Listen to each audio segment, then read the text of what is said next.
মোৰ দেউতা আৰু এই পৃথিৱীত নাছিল। মায়ে মোক মৰমেৰে ডাঙৰ দীঘল কৰিছিল। মায়ে আনৰ ঘৰত কাম কৰি আমাক পোহ-পালন দিছিল। আমি দুখীয়া আছিলোঁ, কিন্তু মায়ে মোক পঢ়াবলৈ বহুত কষ্ট কৰিছিল। মায়ে মোক কৈছিল, বেটা, কাইলৈ ভাল চাকৰি এটা পাবা আৰু এই দৰিদ্ৰতা অতি সোনকালে শেষ হ'ব বুলি কষ্ট কৰি পঢ়। অধ্যয়নবাসী পঢ়া-শুনা কৰিছিলোঁ, কিন্তু মোৰ সংগ ভাল বন্ধুৰ লগত নাছিল। মোৰ বন্ধুসকলে মোক প্ৰায় পঢ়া-শুনাৰ পৰা বিচলিত কৰিছিল। মই প্ৰায় সন্ধিয়া তেওঁলোকৰ লগত বহিছিলোঁ আৰু তেওঁলোকে মোক সেই ভিডিঅ'বোৰ দেখুৱাইছিল। প্ৰথম অৱস্থাত মই সেইবোৰ সকলোকে নাকচ কৰিম, কিন্তু লাহে লাহে ময়ো সেইবোৰ চোৱাৰ প্ৰতি আগ্ৰহী হৈ পৰিলোঁ। মই এজন ডেকা প্ৰাপ্তবয়স্কৰ আছিলোঁ, গতিকে মই মোৰ আৱেগক নিয়ন্ত্ৰণ কৰিব নোৱাৰিলোঁ আৰু মোৰ বন্ধুসকলে কৰা কামবোৰ কৰিবলৈ ধৰিলোঁ। কিন্তু ময়ো পঢ়া-শুনাত নিজকে উৎসৰ্গা কৰিলোঁ, যাতে মায়ে মোৰ লগত কথা পতাৰ সুযোগ কেতিয়াও নাপায়। আৰু তেনেকৈয়ে মোৰ জীৱনটো সুখেৰে চলি গ'ল। এদিন আমাৰ চুবুৰীৰ নতুন চুবুৰীয়া এজন স্থানান্তৰিত হৈছিল।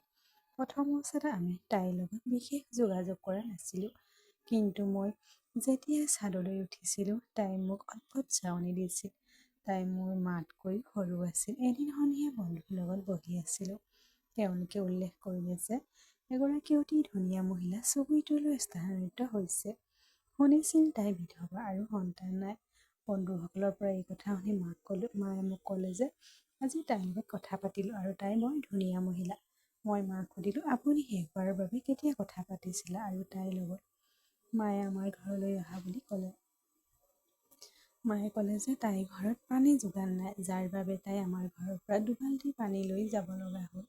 আমাৰ কথা-বতৰা কালছোৱাত তাইৰ মাকে ক'লে যে তাই মোক এই বিষয়ে কৈছিল। মাৰ কথা শুনি মই ক'লো, ঠিক আছে। লাহে লাহে মা আৰু সেই চুবুৰীয়া বন্ধু আহি ভদ্ৰ মহিলাগৰাকী প্ৰায় আমাৰ ঘৰলৈ আহিছিল। কেতিয়াবা মাৰ লগত কিছু কাম আছিল আৰু কেতিয়াবা আমাৰ কিছু কাম আছিল। এদিন তাই আমাৰ ঘৰত বহি চাহ আৰু জলপান খাই আছিল।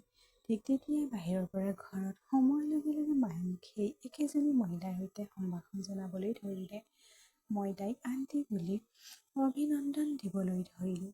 যেতিয়া তাই ক'লে, মোক আণ্টি বুলি নক'বা, মই ইমান বয়সীয়াল নহয়, তুমিও মোক সবিতা বৌ বুলিয়ে ক'ব পাৰিবা। এই কথা শুনি মই মনে মনে মূৰটো জোকাৰিলোঁ। তেনেতে সবিতাই বৌয়ে মোক ক'বলৈ ধৰিলে, আহা মোৰ কাষতে বহা। তাই মোৰ কান্ধত হাত থৈ মোৰ পঢ়া-শুনাৰ কথা সুধিলে। মায়ে ক'লে, নৱম শ্ৰেণী উত্তীৰ্ণ হৈছে, কিন্তু এতিয়া আগলৈ পঢ়াৰ বাবে মোক টিউচনৰ প্ৰয়োজন হ'ব, কিন্তু মোৰ হাতত পইচা নাই। মায়ে কিবা এটা ক'বলৈ লওঁতে আণ্টিয়ে হঠাতে ক'লে, বাইদেউ, তুমি কিয় চিন্তা কৰিছা? মোক তোমাৰ ভনীয়েক বুলি গণ্য কৰিবা। কাইলৈৰ পৰা ৰণক পঢ়িবলৈ মোৰ ঘৰলৈ পঠাব পাৰিবা। সবিতাই তেতিয়াই ক'লে, মই আগতে শিক্ষয়িত্ৰী আছিলোঁ, কিন্তু বিয়াৰ পিছত মই ল'ৰা-ছোৱালীক পঢ়োৱা বন্ধ কৰি দিলোঁ। কিন্তু তুমি মোৰ ভাল বন্ধু হৈ পৰিছা, ভনীয়েকৰ দৰে, আৰু মই তোমাক সহায় কৰিবলৈ সুখী হ'ম।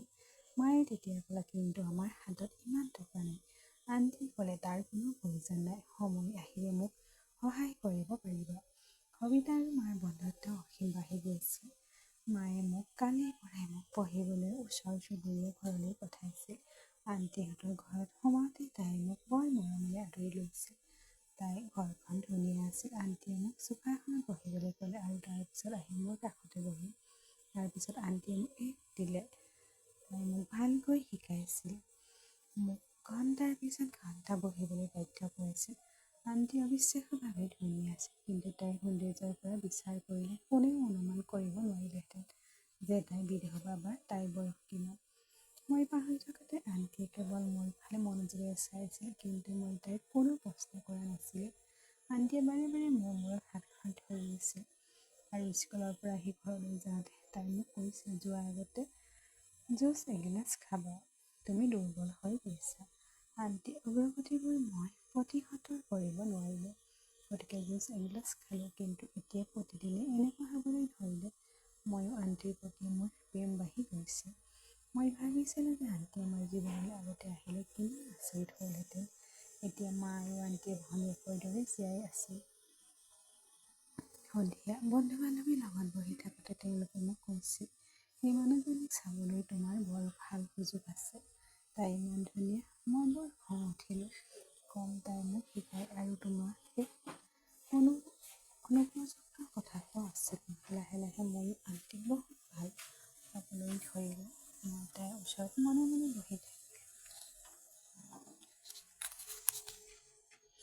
তাইৰ লগত কথা পাতিবলৈ মোৰ লাজ নাছিল। মাৰ ঘৰৰ কাম ব্যস্ত আছিল। মই আণ্টিৰ ঘৰলৈ গৈছিল। আমাৰ বন্ধুত্ব বাঢ়ি আহিছিল। আণ্টিৰ লগত মই বৰ ভাল বন্ধু হৈ পৰিলোঁ। তাইৰ লগত সকলো শ্বেয়াৰ কৰিলোঁ। মাৰ লগত কেতিয়াও শ্বেয়াৰ কৰা কথাবোৰ। এদিন আণ্টিয়ে মোক সুধিলে, তুমি সৰু আৰু তোমাৰ বয়স ল'ৰাবোৰ গাৰ্লফ্ৰেণ্ড আছেনে? তোমাৰ গাৰ্লফ্ৰেণ্ড নাই নেকি? মই উত্তৰ দিলোঁ, নাই আণ্টি, মোৰ গাৰ্লফ্ৰেণ্ড নাই। তেতিয়া আণ্টিয়ে সুধিলে, তোমাৰ কোনো কামনা নাই নেকি? মই আণ্টিৰ ফালে গভীৰভাৱে চাই থাকিলোঁ। তাইৰ মাজত এটা অদ্ভুত আকাংক্ষা দেখিবলৈ পালোঁ, যিটো মই কেতিয়াও বুজিব পৰা নাছিলোঁ। এতিয়া আণ্টিয়ে মোক প্ৰতিদিনে এগিলাচ জুচ খাবলৈ দিছিল। মোৰ ক্লাছৰ পৰীক্ষা ওচৰ চাপি আহিছিল। সেইবাবে মই খুৰীহঁতৰ ঘৰত গভীৰ নিশালৈকে পঢ়া-শুনা কৰি মায়ে আপত্তি কৰা নাছিল। কিন্তু যেতিয়া সেই গিলাচটো খাইছিলোঁ, তেতিয়া মোৰ শৰীৰত এটা দুৰ্বলতা অনুভৱ হৈছিল। ইমানেই টোপনি আহিছিল যে মই ঠিক তাতে টোপনি গৈছিলোঁ। ৰাতিপুৱা সাৰ পালোঁ, গোটেই শৰীৰটো পাথৰ যেন লাগিছিল।